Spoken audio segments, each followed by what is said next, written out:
जब तक किसी से कोई पूर्व नाता या संबंध ना हो तब तक कोई किसी के समीप नहीं जाता।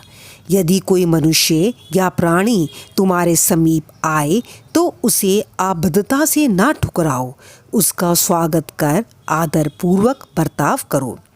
यदि तृषित को जल, क्षुधा पीड़ित को भोजन, नंगे को वस्त्र और आगंतुक को अपना दालान विश्राम करने को दोगे तो भगवान श्री हरि तुमसे निसंदेह प्रसन्न होंगे। यदि कोई तुमसे द्रव्य याचना करे और तुम्हारी इच्छा देने की ना हो तो ना दो, परंतु उसके साथ अभद्र व्यवहार ना करो।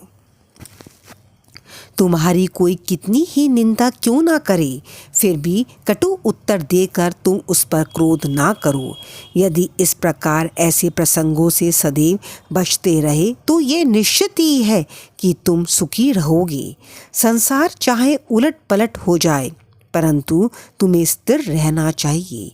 सदा अपने स्थान पर दृढ़ रहकर गतिमान दृश्य को शांति पूर्वक देखो। एक को दूसरे से अलग रखने वाले भेद द्वैत की दीवार नष्ट कर दो, जिससे अपना मिलन पथ सुगम हो जाए। द्वैत भाव अर्थात मैं और तू ही भेद वृत्ति है, जो शिष्य को अपने गुरु से पृथक कर देती है। इसलिए जब तक इसका नाश ना हो जाए तब तक अभिन्नता प्राप्त करना संभव नहीं है।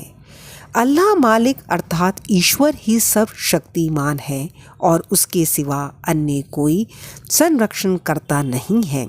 उनकी कार्य प्रणाली अलौकिक, अनमोल और कल्पना से परे है।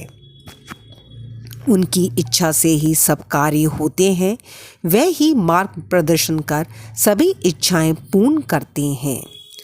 ऋण अनुबंध के कारण ही हमारा संगम होता है। इसलिए हमें परस्पर प्रेम कर एक दूसरे की सेवा कर सदैव संतुष्ट रहना चाहिए। जिसने अपने जीवन का ध्येय ईश्वर दर्शन पा लिया है वही धन्य और सुखी है। दूसरे तो केवल कहने को ही जब तक प्राण है तब तक जीवित है। ओम साईं राम।